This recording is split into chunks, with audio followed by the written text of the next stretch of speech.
Olá, meus amigos, tudo bem? As eleições municipais de 2024 finalmente chegaram ao seu fim. E agora já sabemos quem é que vai liderar as cidades de todo o país pelos próximos 4 anos. E talvez você se surpreenda com o resultado. E ao meu ver, essas foram as eleições mais importantes dos últimos anos. A verdadeira face de alguns políticos e suas verdadeiras intenções foram reveladas nessas eleições. Muita coisa mudou no mapa político do Brasil. Isso certamente vai impactar na corrida presidencial de 2026, com o enfraquecimento de algumas lideranças de esquerda e com o fortalecimento e o surgimento de algumas lideranças de direita. Uma coisa a gente tem certeza, né? A esquerda tomou uma verdadeira lapada nessas eleições, muito em função por causa do papai Lula. E com medidas totalmente erradas, como as taxações das compras dos sites chineses, o PL da censura, as contas no vermelho. Isso é um total absurdo. Além do posicionamento errado, como a aproximação e o apoio a ditaduras como a Venezuela, ainda apoiar um grupo como o Hamas, o fortalecimento do MST em invasões, apoio à Rússia na treta contra a Ucrânia. Só que isso não presta e acaba aumentando o sentimento de antipetismo. E Lula também não quer que surjam outras lideranças de esquerda.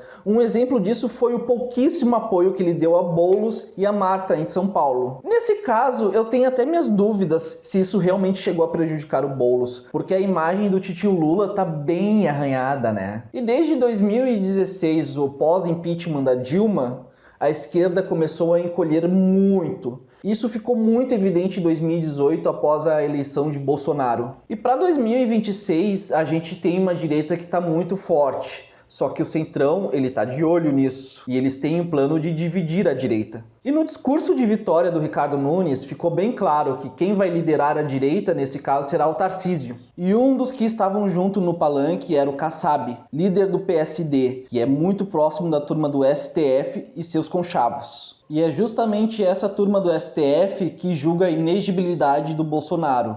Porque essa é a democracia que nós conquistamos. Nós derrotamos a censura, nós derrotamos a tortura, nós derrotamos o bolsonarismo para permitir a democracia e a manifestação livre de todas as pessoas. E vocês acham que eles teriam interesse em liberar o Bolsonaro para concorrer? É óbvio que não, o Bolsonaro está sendo completamente descartado. E mais adiante vocês vão ver um vídeo que comprova isso que eu estou falando. O Poder 360 fez um mapa político do Brasil comparando as eleições entre 2020 e 2024. E nesse gráfico você vê que o Centrão em 2020 tinha 2.166 prefeituras. E agora, em 2024, ela tem 2.144. Ela perdeu algumas, mas nada absurdo. Já a esquerda, que ainda era forte, vinha de 14 anos governando o país, ela tinha 863 prefeituras. Mas nessas eleições, derreteu, perdeu mais de 100 prefeituras, ficando com 752. Já a direita, em 2020, tinha 2.539 prefeituras. E agora, em 2024, aumentou seu domínio para 2.673 prefeituras conquistadas. Agora você vê um amplo domínio da direita no Brasil. Vocês podem ver na mídia, talvez, alguns dados divulgados com divergência nos números. Isso se deve em decorrência de que alguns partidos são considerados de direita, outros são considerados de esquerda. Isso acaba sendo um pouco relativo. E um detalhe importante é que a esquerda perdeu muito espaço em cidades grandes com muitos habitantes. E nas capitais, nesse gráfico, você consegue ver mais detalhadamente que a esquerda vem derretendo ano após ano. Até o ministro de Lula, o Alexandre Padilha, ele diz que a esquerda e o PT estão indo mal, que eles estão enfraquecendo. O PT é o campeão nacional das eleições presidenciais, mas na minha avaliação não saiu ainda do Z4 que entrou em 2016 nas eleições municipais. Então teve conquistas importantes, a eleição na capital, elegeu cidades importantes nesse segundo turno, mas ainda tem um esforço de recuperação. Eu acho que o PT vai fazer uma avaliação sobre isso, certamente sobre esse resultado, como voltar a ser um partido com mais protagonismo, sobretudo nas grandes cidades, nas médias cidades. E a esquerda acaba quase voltando ao que era há 30 anos atrás, lá na época de 1996. Nesse gráfico vocês vão ver que a esquerda cresceu demais, nos governos do Lula e da Dilma. Mas depois dos escândalos de corrupção e da ascensão de Bolsonaro, ela voltou a encolher, e muito, quase que voltando para o que era lá atrás. E lembra que eu falei sobre o discurso de vitória do Nunes em São Paulo?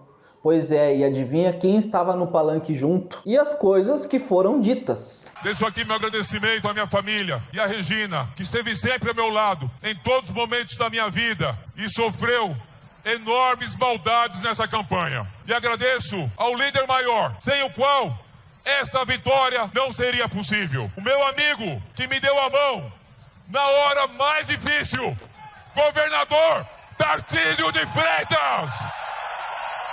O equilíbrio venceu todos os extremismos. E a voz de São Paulo precisa ser ouvida. O nosso povo enviou um recado para o Brasil inteiro, para o nosso país. Mas o que aconteceu foi exatamente isso.